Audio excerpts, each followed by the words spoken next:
선지자의 제자들의 아내 중의 한 여인이 엘리사에게 부르짖어 이르되 당신의 종 나의 남편이 이미 죽었는데 당신의 종이 여호와를 경외한 줄은 당신이 아시는 바니이다. 이제 빚준 사람이 와서 나의 두 아이를 데려가 그의 종을 삼고자 하나이다 하니 엘리사가 그에게 이르되 내가 너를 위하여 어떻게 하랴? 내 집에 무엇이 있는지 내게 말하라. 그가 이르되 계집종의 집에 기름 한 그릇 외에는 아무것도 없나이다 하니 이르되 너는 밖에 나가서 모든 이웃에게 그릇을 빌리라. 빈 그릇을 빌리되 조금 빌리지 말고 너는 내 두 아들과 함께 들어가서 문을 닫고 그 모든 그릇에 기름을 부어서 차는 대로 옮겨 놓으라 하니라. 여인이 물러가서 그의 두 아들과 함께 문을 닫은 후에 그들은 그릇을 그에게로 가져오고 그는 부었더니 그릇에 다 찬지라. 여인이 아들에게 이르되 또 그릇을 내게로 가져오라 하니 아들이 이르되 다른 그릇이 없나이다 하니 기름이 곧 그쳤더라. 7절 다 함께 합니다. 그 여인이 하나님의 사람에게 나아가서 말하니 그가 이르되 너는 가서 기름을 팔아 빚을 갚고 남은 것으로 너와 내 두 아들이 생활하라 하였더라. 아멘.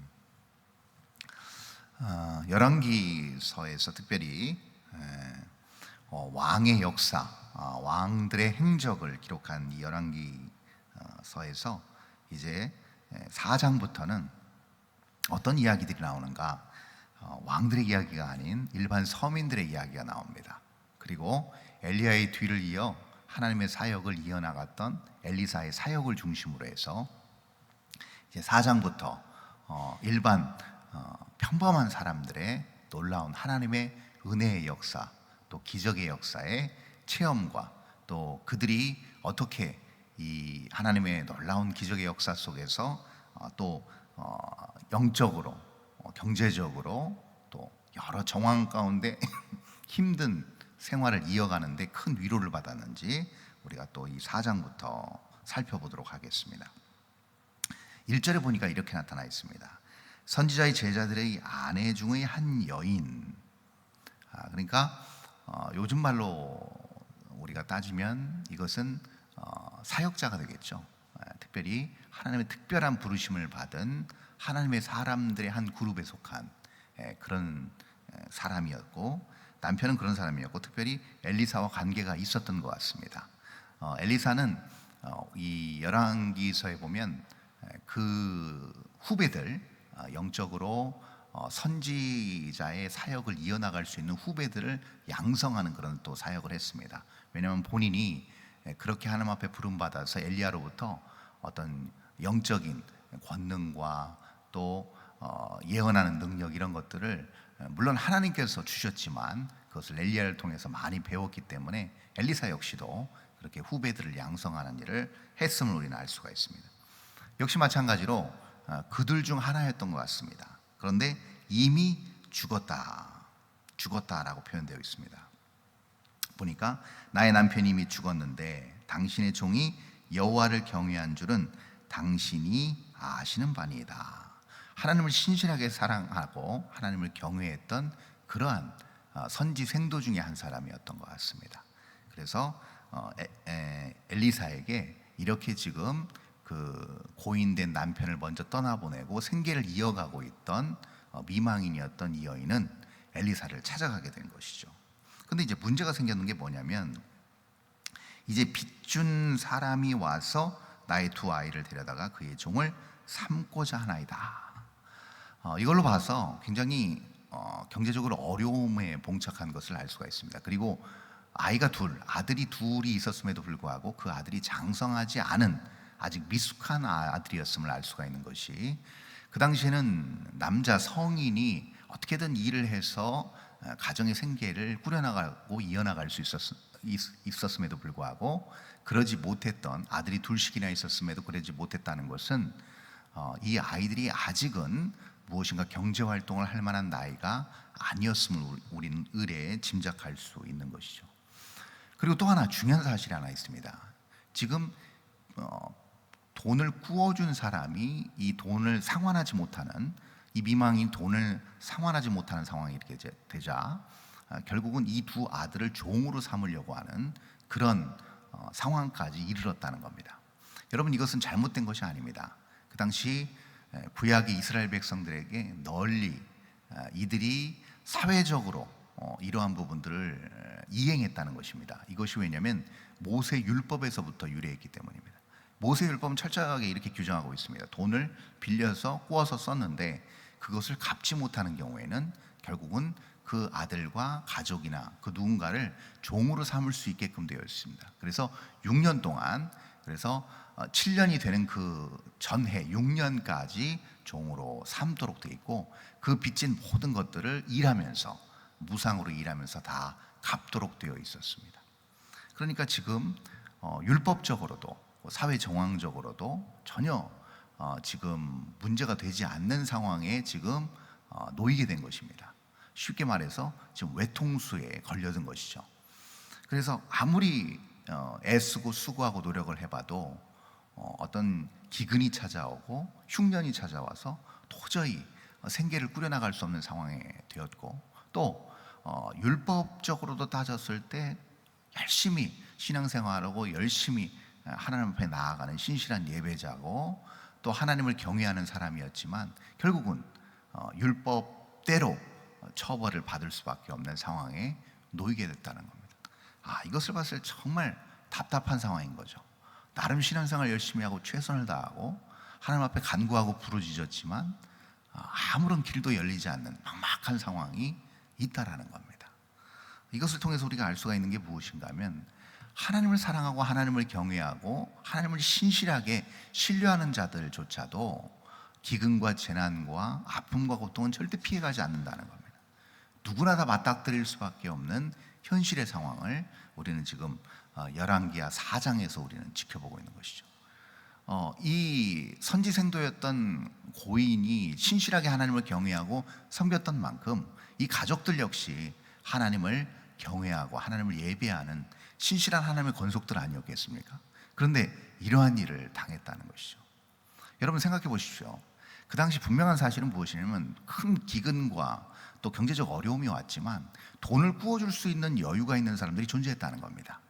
그래서 빈부의 격차가 있었고, 열심히 신앙생활하는 사람이 우리의 관점과 우리의 어떤 삶의 결과물로 봤을 때는 조금 더 하나님 앞에 가까이 나아가는 사람이 경제적으로 잘 풀리고 또 복을 받고 이래야 되는데 그렇지 않은 현실을 우리가 볼 수가 있습니다.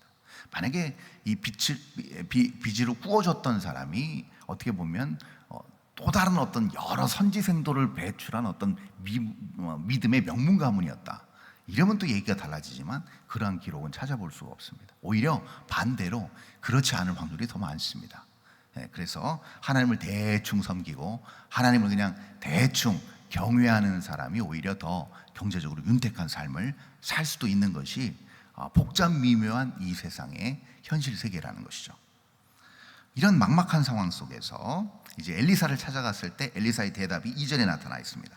엘리사가 그에게 이르되 내가 너를 위하여 어떻게 하랴? 내 집에 무엇이 있든지 내게 말하라. 그가 이르되 계집종의 집에 기름 한 그릇 외에는 아무것도 없나이다 하니. 중요한 표현이 나옵니다. 기름 한 그릇 외에는 아무것도 없다는 표현이 나오는 거죠. 참 재밌습니다. 지금 엘리사가 장난하는 거 아니죠? 근데 마치 장난하는 것처럼 보입니다. 지금 아들 둘조차도 지금 빚을 못 갚아서 종으로 빼앗길 처지에 있는데 너한테 있는 것이 무엇이냐? 이건 뻔한 대답입니다. 오죽했으면 자기한테 왔겠습니까? 그런데 마치 장난하듯이 집에 남은 것이 뭡니까? 라고 묻는 것이죠. 근데 이 여인이 거기서 또 대답을 합니다. 그릇 하나가 남아 있습니다. 근데 그 그릇에는 그래도 기름이 담겨 있습니다. 여러분 이것이 무슨 의미냐면요, 그 당시 기름은 감람류일 확률이 굉장히 높습니다. 감람류. 왜냐하면 그 당시에는 감람류는 여러 방면으로 아주 유익하게 쓰이는 좋은 기름이기 때문에 그렇습니다. 그래서 이 감람류는 돈으로 환산해도 무방할 정도로 굉장히 이스라엘 백성들에게 널리 쓰이는 유익한 기름이었다는 것이죠. 마치 옛날에 우리가 여기 계신 분들도 아시겠지만 쌀이 실제적으로 현물 거래가 가능했던 시절이 있지 않았겠습니까? 그만큼 쌀은 한국인들에게 있어서 굉장히 중요한 그런 경제적인 역할을 하지 않았겠습니까? 역시 마찬가지로 감람류가 이스라엘 백성들에게 그런 역할을 했다는 것이죠. 그래서 그릇이 아마도 크진 않았을 것 같습니다. 작은 그릇에 감람류가 담겨 있는 게 제 재산의 전부입니다라고 얘기하는 것이죠. 그러면 이것은 빤합니다. 결국 이 여인은 무슨 얘기를 하고 싶은 거면 이 지금 작은 그릇에 담긴 이 감람류의 값어치 가지고는 절대로 이 상황을 극복해내거나 피할 수 없는 상황입니다. 다시 말해서 얼마 안 있으면 저희들 파산합니다. 얼마 안 있으면 우리 금쪽 같은 두 아들 다 종놈 됩니다. 이 얘기하고 있는 겁니다. 방법이 없습니다라는 것을 얘기하는 것이죠. 그랬더니 엘리사가 이렇게 얘기합니다. 3절에서 이르되 너는 밖에 나가서 모든 이웃에게 그릇을 빌리라. 빈 그릇을 빌리되 조금 빌리지 말고. 중요한 표현을 하고 있습니다. 그릇을 빌리랍니다.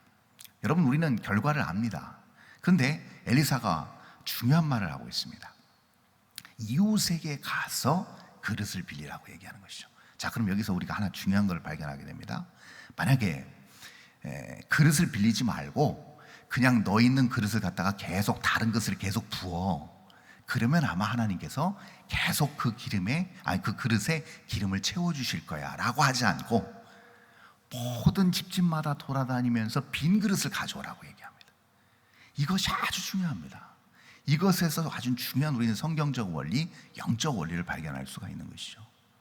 여러분, 성경은 한결같이 얘기하는 게 무엇인가 하면요, 단 하나입니다. 그것은 모두가 다 하나님 안에서 도움을 주고받는 것을 하나님 원하신다는 겁니다.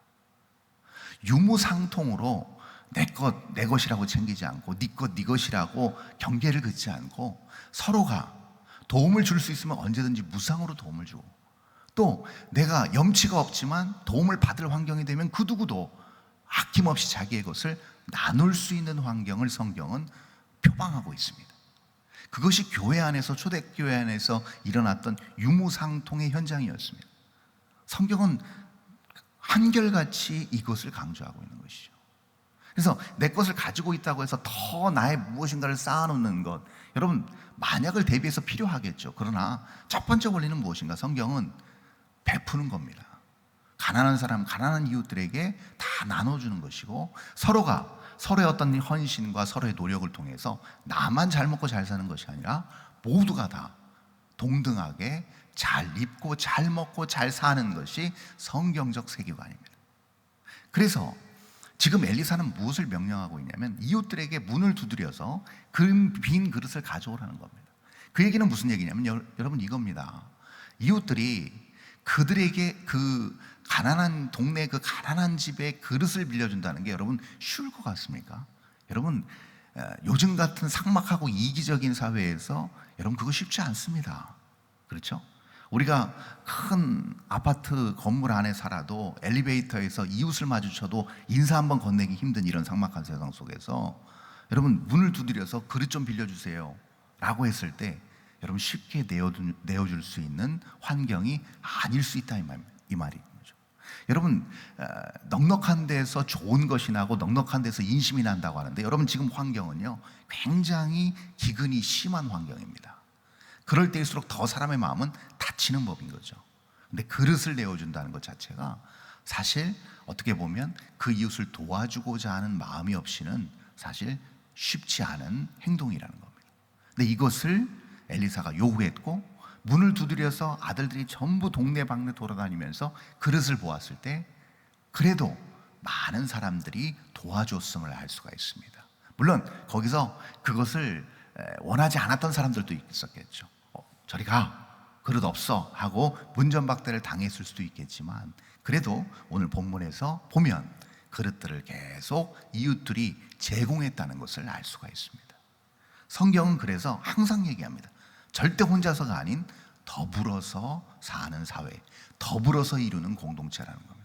그래서 가장 위험한 게 무엇인가 하면 어느 정도 신앙의 경지에 올라가야 해서 또 그 신앙의 경지에 올라가서 교회에 와서 시험 들고 상처받아서 나는 교회 생활을 안 하겠다, 나는 하나님만 보고 나 홀로 신앙생활 하겠다, 굉장히 교만하고 위험한 생각이라는 겁니다. 하나님은 항상 교회 공동체를 허락해 주신 이유 또한 무엇인가 하면 더불어서 신앙을 서로 공유하고 서로 도움을 주고받고 기도 제목을 주고받고 공동체로서 하나로서 하나님 앞에 나아가는 것을 하나님은 원하신다는 겁니다. 그리고 이제 중요한 표현이 나옵니다. 4절에 보니까 너는 내 두 아들과 함께 들어가서 문을 닫고 그 모든 그릇에 기름을 부어서 차는 대로 옮겨 놓으라. 문을 닫고 라는 표현을 씁니다. 자, 여기서 중요한 표현이 나오죠. 문을 닫는다는 표현은 어떤 표현인가 하면 온전히 하나님과의 진정한 막힘없는 집중적인 소통을 얘기합니다. 여러분, 가나 혼인잔치에서도 물이 변화의 표도주되는 그 상황을 다른 모든 연회객들은 몰랐습니다. 연회장조차도 몰랐습니다. 누구만 알았습니까? 성경은 분명히 기록합니다. 하인들은 알더라. 하인들은 알더라. 그 얘기는 무슨 얘기냐면 하나님의 놀라운 섭리와 은혜의 역사를 누구만 알 수 있습니까? 문을 닫고 하나님 앞에 간절히 기도하고 그 기도한 기도의 제목에 응답을 받은 사람들만 알 수가 있는 것입니다. 오늘 여러분들도 마찬가지입니다. 우리 전체 몇 수백 명의 성도들이 주일날 모이지만 특별히 매일 이 새벽 미명에 나와서 하나님 앞에 무릎 꿇는 이 소수 정예에 여러분들만이 느낄 수 있는 하나님의 은혜가 있고 여러분들만이 체험할 수 있는 하나님의 부어주심이 있는 겁니다. 이것을 문을 닫고라는 표현에서 우리가 찾을 수 있는 것이죠. 그래서 하나님은 예수님께서 이 땅에 오셨을 때 그 사거리에서 모든 사람 다 들으라고 기도하는 바리새인들을 그래서 책망하신 겁니다. 하나님 거기서도 은혜 주실 수 있어요. 그러나 하나님은 뭐라고 말씀하셨는가? 골방에 들어가서 깊이 그리고 친밀하게 하나님과 영적인 소통을 하라고 얘기합니다. 왜 그럴까요? 여러분, 사거리에 있으면 누가 보여요? 사람이 보입니다. 사거리에 있으면 뭐가 보입니까? 내면이 보입니다. 그러면 절대 하나님을 온전히 바라볼 수가 없고 하나님의 은혜의 물줄기도 온전히 파악할 수가 없습니다. 내 시선이 다 흐트러지면서 하나님께서 부어주시는 은혜가 다 우연인 것처럼 느껴지고 마치 내가 잘해서인 양 얻어지는 결과물처럼 느껴진다는 겁니다. 위험한 것이죠. 그래서 철저히 하나님께 나의 모든 것을 열어놓고 온전히 골방에 들어가서 문을 닫고 하나님을 바라봐야 된다는 겁니다. 어려울 때일수록 더 그렇게 해야 된다는 것이죠. 그럴 때 하나님께서 반드시 그 안에서 칠흑 같은 어둠 속에서 생명의 빛으로 우리 심령 깊숙한 곳까지 비춰주실 겁니다. 그리고 회복되고 은혜 가운데 하나님 앞에 나아가게 된다는 것이죠. 그랬더니 5절에 보니까 두 아들과 함께 문을 닫은 후에 그릇을 계속 부었더니 어떤 현상이 일어납니까? 빈 그릇에 기름이 차기 시작합니다. 빈 그릇이 다 차게 됩니다. 놀라운 기적의 역사가 일어나게 된 것이죠. 그릇이 이제 없습니다라고 하니까 6절에 기름이 그때 곧 그치게 됩니다. 7절에 보니까 이렇게 나타나 있죠. 그 여인이 하나님의 사람에게 나아가서 말하니 그가 이르되 너는 가서 기름을 팔아 빚을 갚고 남은 것으로 너와 내 두 아들이 생활하라 하였더라. 자, 중요한 표현 나옵니다. 7절에 생활하라 하였더라. 빚을 갚고 생활하라 하였더라. 자, 여기서 이런 중요한 주기도문의 원리를 발견해낼 수가 있습니다. 일용할 양식을 우리에게 주심을 감사하라라고 예수님께서 주기도문의 기도문에 가르쳐 주셨습니다. 이것이 매우 중요하다는 것이죠. 일용할 양식을 주신 것에 감사한다는 건 뭘 의미하는 걸까요? 나의 한 끼 밥조차도 누가 베풀어 주신 상이라는 거예요? 하나님이 베풀어 주신 상이라는 겁니다. 매번 우리가 누리고 있는 이 모든 것들의 근원이 누구로부터 비롯됐다는 겁니까? 하나님으로부터 비롯됐다는 겁니다. 내가 비록 가진 것이 없어도 내가 무엇인가 많은 것을 누리지 못해도 그러나 오늘 이 한 끼 밥상을 하나님께서 차려주시고 먹이게 하신 그 은혜를 감사함으로 일용할 양식을 주신 것을 감사하라. 생활하게 하신 것을 감사하라. 오늘 이 말씀을 붙들고 어떤 놀라운 기적의 역사가 아니어도 매 순간 내가 이 순간까지 60이 됐든 70년이 됐든 80년이 됐든 한 끼도 끊어지지 않고 나를 먹이시고 입히시는 하나님 한 분만으로만 만족할 수 있다면 오늘 이 화요일 아침, 오늘 한 날이 은혜로 풍성한 하나님과 동행하는 은혜 충만한 복된 하루가 될 줄 믿습니다. 이 놀라운 은혜로 하나님 앞에 나아갈 수 있는 복된 한 날 되시기를 바랍니다. 기도하겠습니다. 존귀하신 하나님 아버지, 은혜를 감사합니다. 귀한 말씀 듣고 기름이 채워지는 놀라운 기적의 역사를 통하여서 우리의 삶도 언제나 채우시고 붙드시고 공급하시는 하나님의 은혜를 깨달았음을 감사합니다. 만족하지 못했다고 한다면 그것은 우리의 욕심이고 여지껏 입히시고 먹이시고 함께 하신 하나님의 은혜 감사합니다. 매일마다 일용할 양식으로 하나님 우리를 먹이신 하나님을 찬양합니다. 모든 것들이 주님의 은혜고 머리카락까지 세심받은 하나님의 놀라운 은혜를 입은 우리가 주님과 동행하는 오늘 하루 되게 하시고, 우리의 부족한 부분까지도 그 능력의 오른손으로 붙들고 한 걸음 한 걸음 우리와 함께 하시는 하나님을 오늘도 깊이 만나고 주님과 동행하는 놀라운 기쁨과 은혜를 누릴 수 있는 우리 모두 될 수 있도록 은혜를 베풀어 주시옵소서. 감사드리며 거룩하신 예수 그리스도의 이름으로 기도합니다. 아멘.